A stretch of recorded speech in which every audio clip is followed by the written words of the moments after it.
Welcome to the INFOWARS Nightly News. It's Monday, December 2nd, 2013, and here are our top stories. Tonight, mainstream media admits Obama is the most hostile president in history towards journalists. Then, is DHS Googling you before you travel? And are you ready for Amazon's drone delivery system? That's next on the INFOWARS Nightly News. All need to be shut down under the EU Convention on Spreading Radicalism. Shut him up! Shut him up! I don't agree with him! He's giving me too many facts! Well, as we pointed out last week, in desperation, many retailers, many big box retailers, were opening on Thanksgiving and not waiting until Black Friday. But as Yahoo reports, despite record crowds, spending has actually declined. They say this is a record number of shoppers, but they spent less for the first time in history. Well, while the stock market is ballooning with infused cash from the Federal Reserve, what this is reflecting is the reality that for the middle class, for the lower income people, we actually see jobs declining. We see things getting much tougher. Everybody knows that. Retailers knew that. That's one of the reasons why they opened up on Thursday. People are suffering because of the employment situation. Companies are afraid to hire new people. They're even converting full-time employees to part-time employees because they're concerned about the rising cost of health care. Well, in a story from Paul Joseph Watson that was picked up by the Drudge Report today, the DHS is Googling travelers before they enter the U.S. We see that 50-year-old Ellen Richardson, a Canadian citizen, was told by a DHS official at Toronto's Pearson Airport that she would be refused entry because, quote, I had a hospitalization in the summer of 2012 for clinical depression. They said she'd be required to undergo medical evaluation by DHS-approved doctors before being accepted into the United States. And, of course, some Canadian MPs got involved in that and looked to see if this is happening elsewhere. They found other cases where this is happening, as well as a lawyer, Barry Swarden, who said many people have had a similar problem. And it appears that the Canadian police are turning their database of medical information over to the FBI. So the problem is that the Canadian government has the health care records of all of its citizens. And now you see how medical privacy being lost affects your life in so many areas. It's not just that the website is a failure. It's not just a pragmatic issue of the government not being able to create a functioning website spending $500 million. It's not just that they can't manage anything. It's that they want to micromanage our lives. And they're also paranoid and intrusive in the way that they look at our medical histories. Take a look at what's being used against various families here. Here's a couple of stories that illustrate this. We've got an Ohio Amish girl in a chemo case is now doing well, even though the government was trying to mandate that she take chemotherapy. A relative says that an Ohio Amish girl who was diagnosed with leukemia is continuing her natural treatments while in hiding with her parents because of a legal case over whether she'll be forced to resume chemotherapy. Now, the attorney for the hospital that demanded that she be given chemotherapy said the undisputed testimony was that without treatment, she would die within 6 months to a year. She was last treated in June. We don't know where she is, what her condition is, or whether she's receiving treatment. Well, we do know where she is, and we do know what her condition is. She's thriving with natural treatment that she had to go out of the country to get. But maybe you don't believe in natural therapy. Maybe you believe that everyone should have chemotherapy. Maybe you think the doctors should be able to override the family's wishes in this. Well, if you accept that principle, this is where it leads. We now see parents receiving threatening letters regarding mandatory medical and dental exams for their children. This is from Police State USA. Now, in this article, we see two letters, one from New York and another one from a Chippewa Indian reservation. Now, the one from New York demands that they take their kids in for a medical exam, for dental exams, and it cites a law. It doesn't tell them that there is a religious exemption. Of course, the religious exemption is going to be very difficult to get. But the letter from the Indian reservation is much more like what you're going to expect to see when we combine government health care with government schools. Now, what we see on the Indian reservations is an entire weaponized bureaucracy of Agenda 21 type of policies that they've been using against the Indians for about 150 years. Part of that, a large part of that, was separating the children from the family, from their traditions. And we can now see, when we look at a letter like this, we can see what happens when the government has access to all of your medical records. Listen to this, what they threatened the family with. They said, they threatened them with involvement with child protection services. They said, we don't want to have to file a report of medical neglect. But of course, that's what they're threatening to do. We can see how government health care is going to be used to assert government ownership of the children and break down the family. This is how MSNBC put it in a public service announcement. We haven't had a very collective notion of these are our children. So part of it is we have to break through our kind of private idea that kids belong to their parents or kids belong to their families and recognize that kids belong to whole communities. There you go. The nanny state summed up in about 10 seconds. And the way that can happen is if you don't take your child just for a dental checkup, you can have the school charge you with medical neglect and send Child Protection Services after you. Well, threatening to take your child because you don't take them to a dental visit? How about the government taking a child from a pregnant lady with C-section? Social services in the UK cut open a pregnant woman's stomach to remove her baby against her will. The Italian woman was visiting Britain last year to attend a work seminar when she suffered a panic attack after failing to take medication for bipolar disorder. Despite the woman's mother explaining her daughter's condition to police over the phone from Italy, she was taken to a psychiatric hospital and sectioned under the Mental Health Act. 5 weeks later, while she was still being held against her will, Essex Social Services obtained a secretive court order for the birth to be enforced by a C-section. Social Services never consulted her family or authorities in her own country. This woman was forcibly sedated while the state forced a surgery on her against her will to remove her child from her womb. The Essex Social Services refuses to return the child, telling the court that the woman is likely to relapse, and they insist the child be adopted. And they're not even considering adopting the child out to the mother's family or to a family in the mother's home country of Italy. The case has provoked a wave of anger from MPs and patient pressure groups. It's being condemned as extraordinary and totalitarian, with one MP describing social workers as dictators who are unaccountable and out of control. Children's services in the UK operate in great secrecy and unaccountability thanks to the Court of Protection. It was introduced in 2007 by the Mental Capacity Act, and it can force people to stay in care homes or hospitals. And judges have the power to make life or death rulings about withdrawing treatment. Since 2007, the court has operated in almost total secrecy. Earlier this year, the Daily Mail exposed the case of Wanda Maddox, who was secretly imprisoned for 5 months just for repeatedly trying to release her father from a care home. The totalitarianism of the social services is not unique to the UK. Here in the police state of America, parents are also being threatened with child welfare agencies if they refuse to comply with school demands.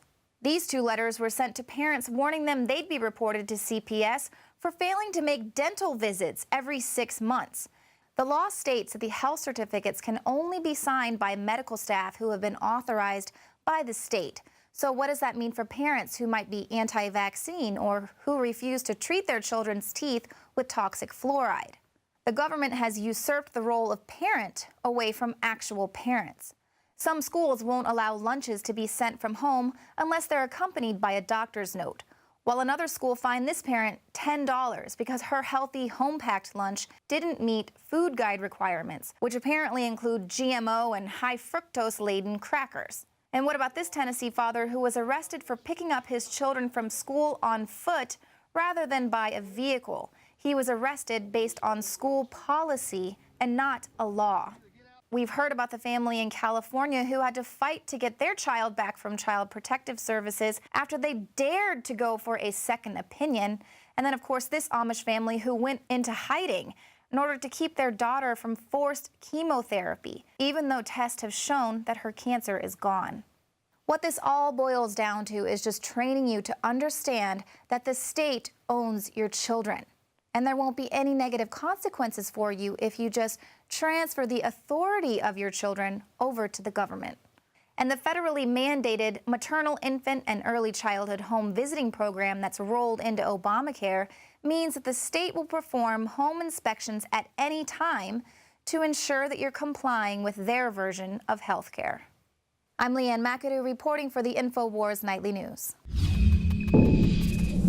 Well, CNN reported on the upgrades to Obamacare's website, his $500 million website, but it told us more about CNN than it did about Obamacare. We had first 2 reporters honestly give us a report yesterday. So tell me about what happened, because we're getting another error message here, and it's supposed to be running smoothly. We're just not seeing that. Yeah, so we've been trying to get into this site since October 1st, on and off again. I have to say it did work a lot more smoothly this morning. I got through, I picked my state, I put in all my information, and I got through the whole process in about 8 minutes. And then it said my progress, or my status was in progress. So I went to refresh it, and I got the error message. Okay, so $500 million spent on this website, and then another 2 months of bug fixes still didn't seem to work. But today is a very different story from CNN. They kind of walked that back. Here's what they said. 2 months and more than 400 individual repairs later, the administration announced it met their self-imposed deadline, saying the website's error rate has fallen to well under 1%. Several concerns remain. First of all, when you buy a policy on healthcare.gov, that information has to be relayed to the insurance companies, and that has not gone very smoothly. If your original login isn't working, it's not you. You may indeed have to go in and basically create a whole new account. Did you catch that little caveat there? They said although the front end may be collecting your information, they're not really sure if it's passing it on correctly. That could be a much bigger problem. As many medical professionals have pointed out, if they're capturing people's information but then passing it on incorrectly, it's going to create a huge garbled mess with the insurance companies, with the hospitals, and of course, if it doesn't work, it's not you, it's the website, that $500 million website. But Obama has now arbitrarily ignored his own laws because, of course, he's the dictator-in-chief. Here's some of the changes that have been made to the Affordable Health Care Act, according to WebMD. They're reporting that because of all the glitches, that the federal government is giving consumers more time to buy coverage that will begin on January the 1st, 2014. People can now buy coverage as late as December the 23rd, give you a whole extra week, even though they took 2 months to fix their website. But that's not the real deadline now, because it also says further down the same article that people can now buy coverage all the way through the last day of open enrollment on March 31st, 2014 without facing penalties. So I guess that's the real deadline.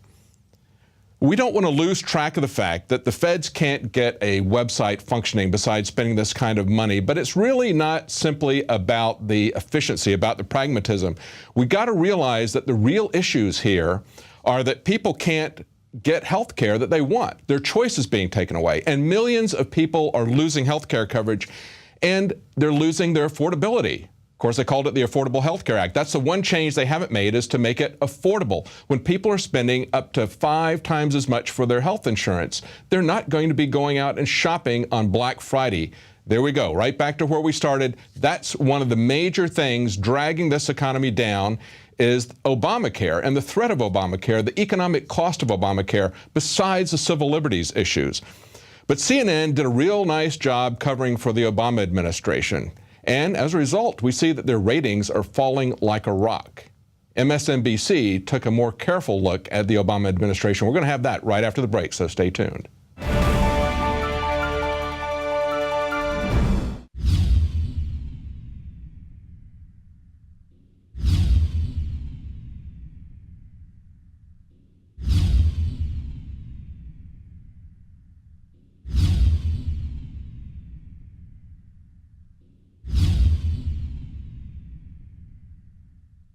My friends, Alex Jones here to tell you about some of the most important information concerning you and your family's health. Radiation levels have more than doubled in the last 60 years in the Northern Hemisphere from all of the nuclear testing and radiological accidents. Radioactive contamination is now in most of the food supply. There's only 2 ways to avoid this. Move south of the equator or properly protect your thyroid with nascent iodine. Looking to protect my family, I've done deep research. Nascent iodine is the purest, cleanest, absolute best form of iodine to protect yourself and your family. It's made right here in the USA, completely non-GMO. I searched out the best quality and now have developed a double-strength form of nascent iodine, exclusively available at INFOWARSLife.com. Nascent iodine is on record as one of the only safe ways to detox from fluoride poisoning. Survival Shield Nascent Iodine. Secure your super high-quality nascent iodine today at INFOWARSLife.com. That's INFOWARSLife.com.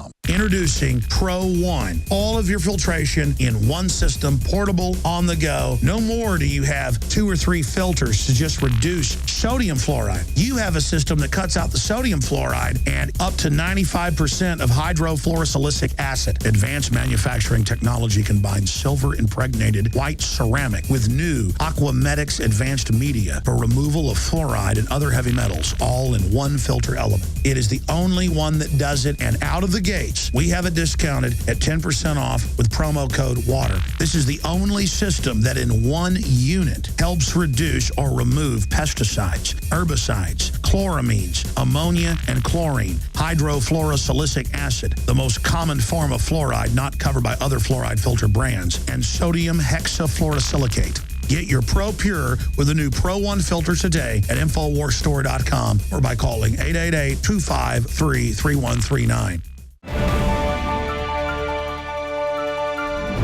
Well, while CNN does its best to propagandize for Obamacare, people are seeing that it's propaganda, and CNN's ratings are falling like a rock. Now, Bob Franken used to work for CNN. He now works for MSNBC, and he had this frank assessment of what's going on. This is the most hostile to the media that has been in United States history. I won't stop fighting to open up government. We have put in place the toughest ethics laws and toughest transparency rules of any administration in history. In history. You would go that far? I would go that far. The most hostile in history. The most hostile because, first of all, we have this situation where they are, in fact, shutting out the press. But the reason I say most hostile is because of the Justice Department moves that they've made against the press. Obviously, they have a contempt for the journalistic process. Well, I would agree with Bob Franken's assessment. It's pretty clear that Obama is not transparent. Only his lies are transparent. And as Franken pointed out, he's very hostile to the entire journalistic process. The way they control that is through access. MSNBC was discussing complaints from photojournalists that the Obama administration is not allowing media photographers to take their own shots while pushing photos from White House-approved photographers. Franken told his panelists, let's use the P word here. It's propaganda. Absolutely hostile. He points out that the Justice Department is hostile to the press. They have nothing but contempt for the journalistic process. They have nothing but contempt for journalists. It's a very frightening thing to see this war on journalism, to see people like Feinstein saying that they need to determine who are bona fide press, and of course free speech rights will be stripped from anybody that doesn't play games with them, that doesn't say what they want to say, doesn't follow their line of propaganda. You lose access. And then it gets even worse. You lose the ability to speak freely. Well, we'll be right back after the break. We've got some interesting news about Amazon.com. Maybe we should start calling it Amadrone.com.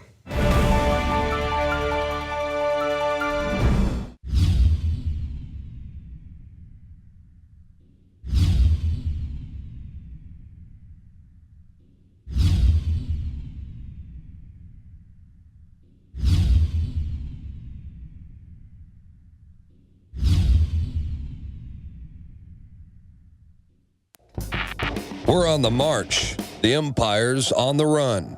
And the INFOWARS army is standing strong. Wake up your family, friends, and neighbors and break the matrix at InfoWarsStore.com. Learn the truth and spread the message of liberty with the world's most comprehensive collection of books and documentary films. Maintain a healthy metabolism and energize your body to perform at peak health with Survival Shield Nascent Iodine. Protect your family and be prepared with survival foods and emergency preparedness kits. And now you can drink safe water with your own Pro Pure water filtration system, which removes fluoride and other harmful chemicals from your family's water supply. Save 10% with the promo code WATER. So join the revolution. InfoWarsStore.com. Many anthropologists and archaeologists believe that before man even discovered the power to harness and use fire, we were involved in agrarian activities. That is, taking the seeds of plants and then replanting them to produce more. The very foundation of our modern civilization and human culture is centered around the planting and cultivation of edible plants. Here are some of the amazing deals at INFOWARS Seed Center at INFOWARSshop.com. The Survival Seed Vault by My Patriot Supply features only the finest survival heirloom seeds for a robust and hardy garden, even in the toughest times. We also have starter varieties of the deluxe seed packages for fruit, salads, salsa, peppers, medical herbs, and more. Go to the INFOWARS Seed Center at INFOWARSshop.com. And remember, the revolution against tyranny is growing. Welcome back. Now, Jeff Bezos, owner of Amazon.com, recently bought the Washington Post for several times what anybody thought it was worth. I don't think he bought it because it's so profitable. I think he bought it because it's such a powerful weapon in Washington. And he's going to need that to clear the regulatory obstacles for what he wants to do next. He wants to set up a private delivery system using drones. Maybe he could call it Amadrone.com. John Bound has more on that. Amazon to fill our skies with drones within 5 years. What's not to love? You order the groceries online and we deliver them to your door. That's right. Amazon CEO Jeff Bezos wants to feed America's need for instant gratification by accelerating the slippery slope of conditioning to accept drones as a way of life. He envisions a future where Amazon drones are whizzing by each other to get products to people in a half hour that may have taken days or weeks. But at what cost? If we can make this model work, it would be great because it extends the range of products that we can sell. Google has been painstakingly recording our privacy to populate their Google Maps. But the corporatocracy-run NSA needs more data. Who's to say that Amazon doesn't open the door for more intrusive visits from Google, recording our family members, pets, and firearms? Publication Homeland Security Today obtained a copy of the test plan for the program, which also says sensor platforms are being tested that can distinguish between an unarmed and armed personnel. The Washington Times reported Michael Huerta, the chief of the Federal Aviation Administration, predicted that U.S. airspace could be crowded with as many as 7,500 commercial drones within the next 5 years. But Huerta warns we need to be responsive to the public concerns about privacy. Given the revelations provided by Edward Snowden concerning the all-out war waged on our privacy by the NSA, all we can expect is more intrusion into our private lives. NSA and the intelligence community in general is focused on getting intelligence wherever it can, by any means possible, that it believes on the grounds of sort of a self-certification that they serve the national interest. John Bound, INFOWARS.com.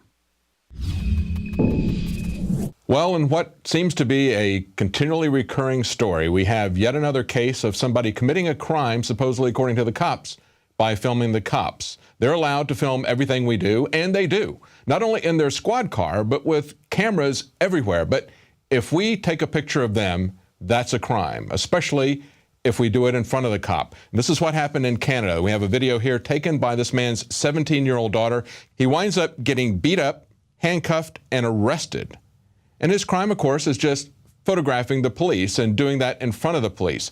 He had momentarily parked so his daughter could run in and get something. It was a very short period, evidently. And a cop came up and was giving him an $88 ticket. It annoyed him, I guess. He wanted to get information about the police because he was going to file a complaint on them. Now he has something to complain about. But we see this happening continually. And in spite of all these police brutalities, we never see anything being done to the police because, of course, they're being not only protected by the police unions, but they're being trained by the federal government, by the central governments. In this case, it's Canadian government, but certainly the federal government is training police everywhere in the United States to treat us as if we were criminals, to treat us with contempt. It's what we saw last week when we went to the JFK assassination commemoration in Dallas. We see the police there with nothing but contempt for both journalists and for citizens. It's something that has to change unless there's any kind of accountability. This is going to continue to get worse and worse. We see it happening more and more frequently. So when you see your peace officers beating people over parking violations and photographing their squad car, you have to ask yourself, Did the 1993 movie Demolition Man kind of predict the dystopian society that we're now living in? Jakari Jackson has a report. When we talk about the current state of our world, we often liken our existence to books like 1984, Brave New World, or films like They Live. But recently I was watching that old Sylvester Stallone, Wesley Snipes film, The Demolition Man. And as far-fetched and sci-fi as it may have been at the time, it does ring a little true today. So let's take a moment and analyze this piece. Don't you hear a thought repeating in that brain of yours? The name Friendly, Edgar Friendly. In short, Stallone and Snipes represent the most brutal aspects of both the police and criminals respectively. After an incident leaves many innocent people dead, they're both placed into a cryogenic prison and awakened decades later into a complete nanny state. Just cigarette, any cigarette. Smoking is not good for you, and has been deemed that anything not good for you is bad, hence illegal. Alcohol, caffeine, contact sports, meat. Are you me? John Spartan, you are fined 1 credit for a violation of the verbal morality statute. See what I mean? And while I'm not an advocate of using coarse language, I'm definitely not a fan of being fined for it either. Especially when you consider speaking about your lunch, which very well could contain a brown bag and a peanut butter and jelly sandwich, can be considered culturally insensitive if not downright racist. Also, the notion that anything the state deems to be bad for you is illegal, including contact sports and salty foods, but we'll talk about that in just a moment. In this clip, we see Wesley Snipes visiting a museum to acquire a real gun, the only place he can get one in his fictional timeline. And that rings true today, because there are people so uptight about gun ownership, they don't even want armed police officers to be able to pick up their own children from school. This clip shows the rather cavalier attitude some police officers have when using the supposed non-lethal taser. Recently here in Texas, a high school student was brain damaged when he dropped to the floor after being shot by a sheriff's taser for an incident he wasn't even involved in. You got the salt over there, Bob? Salt is not good for you, hence it is illegal. No salt even at Taco Bell. Now, if that seems a little too ridiculous to you, remember New York Mayor Bloomberg, who has his campaign to protect you from salt, from soda, this socialist campaign to protect you from everything all the time, except for this, quote, mythical knockout game. And we'll end with this, a man who believes in the Constitution, so of course he has to be a dirty, underground sewer dweller. Because I like to think, I like to read, I'm into freedom of speech and freedom of choice. This fits right in with the narrative that liberty-loving, God-fearing, gun-owning Americans are the bane of the new society. Intentional or otherwise, Demolition Man is a semi-accurate parody of what's really going on in this country. I'm Jakari Jackson for the INFOWARS Nightly News. Well, that's it for tonight, and don't forget that you can help to support INFOWARS Nightly News by buying a subscription to Prison Planet TV. You'll find all of Alex Jones's documentaries there, as well as archives of all of our news reports and special reports. And you can share that with up to 10 people simultaneously. That's Prison Planet TV. We'll be back tomorrow at 7 Central, 8 p.m. Eastern.